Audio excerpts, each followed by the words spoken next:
Assalamualaikum warahmatullahi wabarakatuh. Perkenalkan, nama saya Fira Malina Aziza. Hari ini saya akan menjelaskan mengenai rangkaian file SI CMOS Asynchronous Counter 4 bit dengan pendekatan hierarki.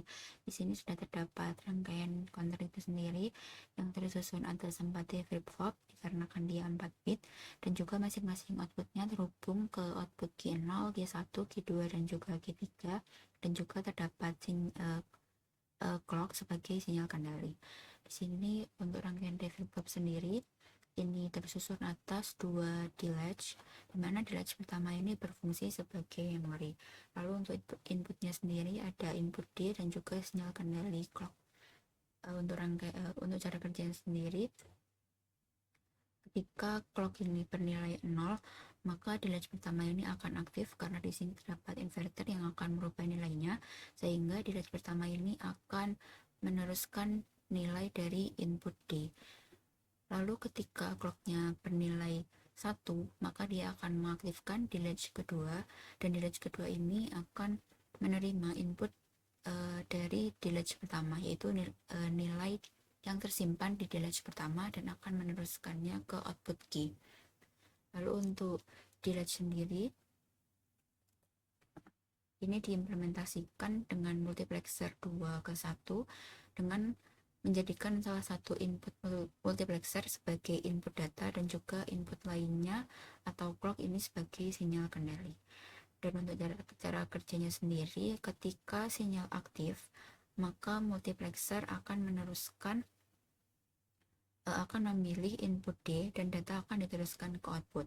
Dan ketika sinyalnya tidak aktif, maka output akan mempertahankan nilai terakhir yang diterima.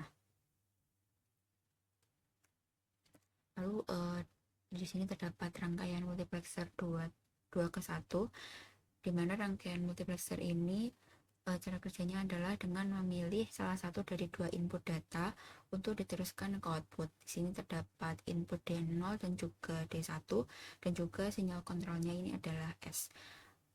Jadi ketika S-nya ini bernilai 0, maka rangkaian akan mengaktifkan jalur yang terhubung dengan input pertama, yaitu D0. Namun ketika S-nya ini bernilai 1, maka rangkaian akan mengaktifkan jalur yang terhubung ke input D1, sehingga nanti nilainya akan mengikuti dari input yang terhubung tersebut. Selanjutnya saya akan melanjutkan untuk simulasi dari rangkaian counternya sendiri.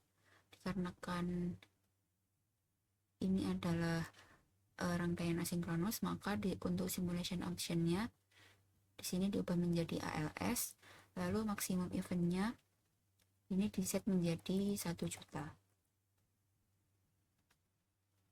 Selanjutnya simulasinya akan dilakukan dengan klik simulate. Jika simulate-nya belum bisa, maka harus dilakukan VHDL view seperti ini dulu, lalu dilanjutkan untuk simulasi kembali. Saya akan coba untuk menonjolkan.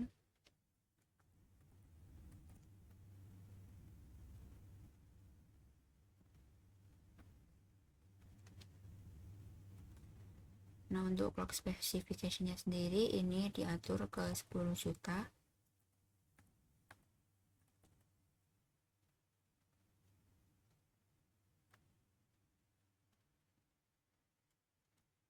Untuk sinyalnya akan menjadi seperti ini.